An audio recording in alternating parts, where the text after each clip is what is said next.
Hi hello నమస్తే. ఈరోజు Python series లో భాగంగా మనం పైథాన్ యొక్క ఫీచర్ లో పైథాన్ కొన్న ఫీచర్ ఏంటంటే డైనమిక్ ఇన్ నేచర్ అనమాట. Other language like C Java ఏంటంటే static in nature.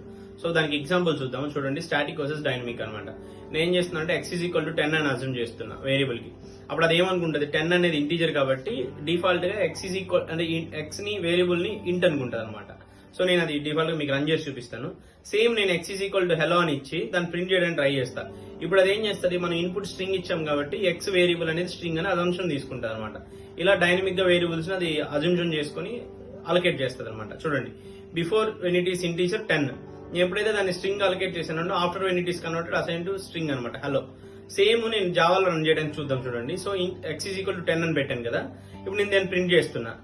x = hello నేను ఇవ్వగానే అక్కడ ఇన్కంపాటిబుల్ టైప్స్ అని ఎర్రర్ వస్తుంది అనమాట.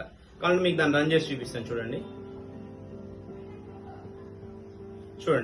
ఎర్రర్ ఏమని వచ్చింది, incompatible type string cannot be converted to integer అనమాట. సో ఇలాంటి డిఫరెన్సెస్ మనకి సిలో జావాలో ఎక్కువ ఉన్నాయి. అందుకనే మనం పైథాన్ ఈజీ లాంగ్వేజ్ అంటాం and simple. So dynamic in nature కూడా. సో ఇలాంటి మరిన్ని కంటెంట్ కోసం పైథాన్ లో మాకు సపోర్ట్ చేయండి. Follow for us. Thank you.